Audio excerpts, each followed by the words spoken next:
This presentation goes with Chapter 20, Section 3, pages 487 to 491, and it's about immigrants in America. Millions of immigrants moved here to the United States. We're looking at the period from the late 1800s to the early 1900s. There were two waves of immigration. The first one is called the Old Immigrants. This was any immigrants coming into the United States prior to 1890. They were mostly from Northern and Western Europe, and you can see the countries there, primarily Britain, Ireland, Germany, France, some Scandinavian countries as well. These people were mostly Protestants. They had some education, most could read or write to some extent, and they had lived in countries that had representative government similar to the United States, so it's something they were familiar with, and they adapted pretty easily to life in the U.S. Many of them became farmers out west or moved into the small towns. After 1890, though, you have this new wave of immigrants, and they're mostly from Southern and Eastern Europe, and you can see the countries there where they're primarily from. These newer immigrants are very different from the old immigrants in the sense that they're coming from many different religions. A lot of them have been persecuted in their countries. One reason why they came to the United States for kind of religious freedom.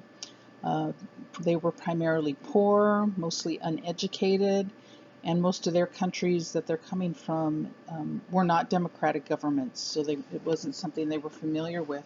So they didn't blend in easily in the United States. They had a very difficult time assimilating. To assimilate means to kind of become like the people around you, and they tended to move into areas within the cities with people of a similar background. So they were living with other people who had come from their particular country, spoke their language, or familiar with their customs, and they didn't adapt to life in the U.S. very easily, at least not at first.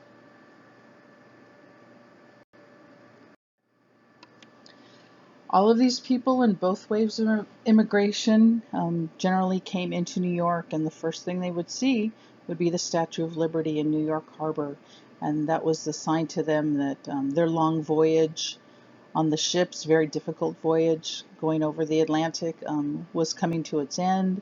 The Statue of Liberty was a symbol of hope for many of these immigrants wanting to start a new life and all the opportunities that America seemed to promise to them. There's a quote there on this page from a plaque that's on the Statue of Liberty. Give me your tired, your poor, your huddled masses yearning to breathe free. So again, they saw it as a kind of welcoming to the United States.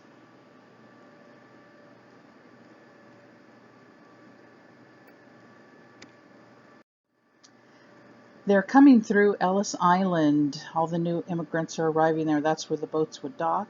At Ellis, they would be processed before they were allowed to continue on into the cities or wherever in the country they were headed for. This is a picture of Ellis Island, very grand building as you can see.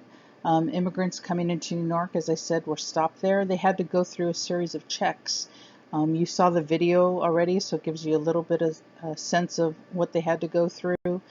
Doctors checked them out. If they had any kind of disease, they would be put under quarantine, and then depending on the seriousness of it, they might have been sent back home.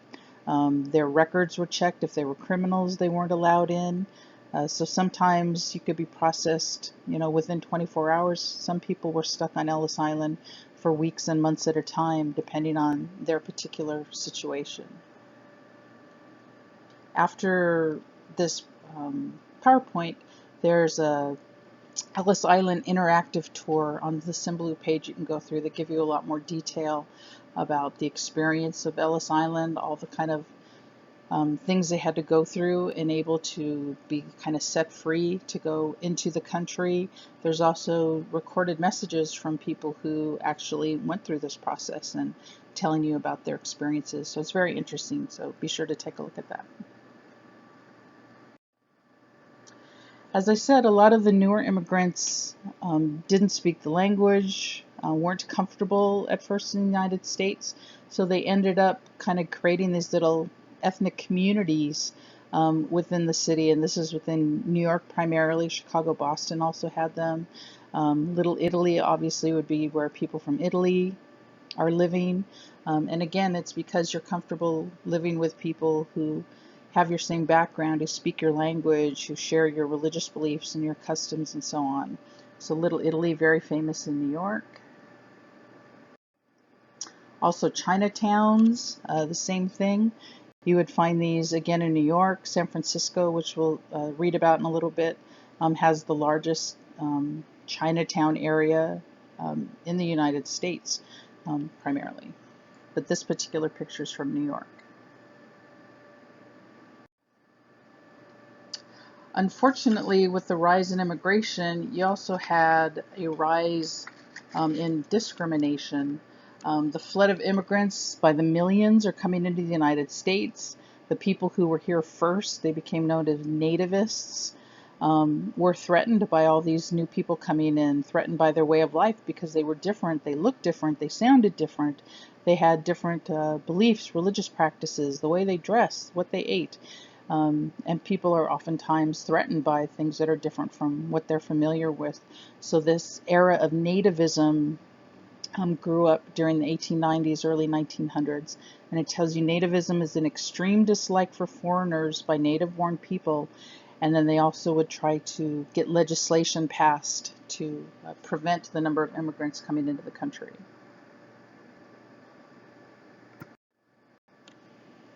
Here's another political cartoon of the time. A lot of the workers blamed the immigrants for the low wages they were getting paid and just the shortages of jobs because you have all this kind of new competition. These people, as I said, weren't very educated, so they would take all the low-paying jobs, which was a threat to the native people, the people who were there first.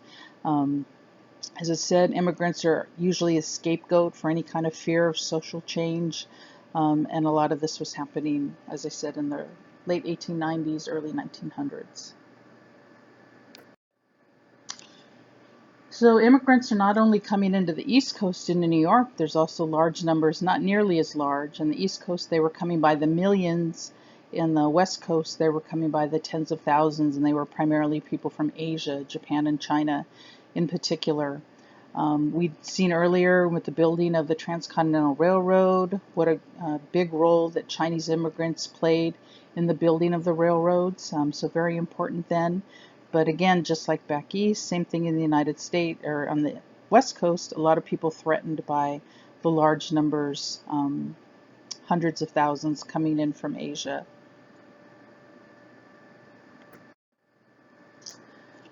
We had our own kind of Ellis Island on the West Coast. It was known as Angel Island. Not nearly as grand, not nearly as big. As I said, it didn't process as many people on the West Coast as you did on the East Coast. They were primarily Asian people.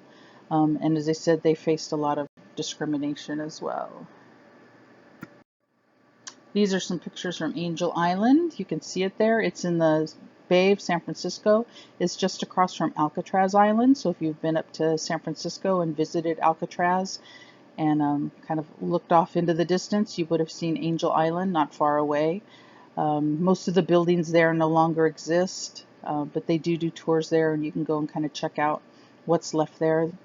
People went through kind of the same kind of thing. Physicians were there to check you out, and again, if you were found to be ill or have any kind of disease, you could be quarantined, and then if you got better, you might be allowed to stay. If not, you were sent back home.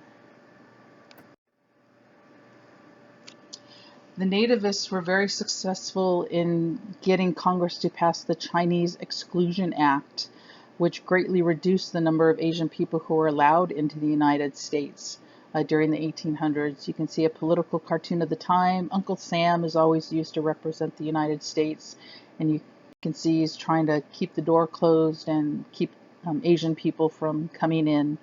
But this law barred Chinese immigration for over 10 years and prevented a lot of people from Asia coming into the United States, Chinese people especially. You also had immigrants coming from Latin America, primarily Mexico, but also from other places in Latin America, from Cuba, from Puerto Rico as well. They didn't have to go through much of anything like people on the East and the West Coast did. They came in through Texas. You can see there kind of the border similar to today coming in through Texas. There, though, they paid an $8 entrance fee, just a quick exam, nothing extensive like you would get in Angel Island or Ellis Island.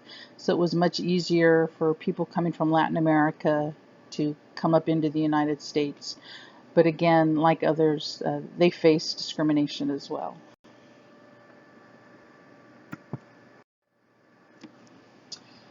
As I said, we've already looked at the Chinese Exclusion Act that was passed by Congress in 1882. In the 1920s, Congress passed other laws that lowered the number of people that were allowed in from Europe and from Asia. But no matter where you came from, most immigrants face prejudice. And despite all the nativist concerns, immigrants helped the U.S. become one of the richest and fastest growing countries in the world. As we've seen, they helped to build the railroads, they worked in the mining industries and the factories. So despite all the prejudice against them, they played a very vital role in helping the U.S. to become the strong and powerful nation that it became.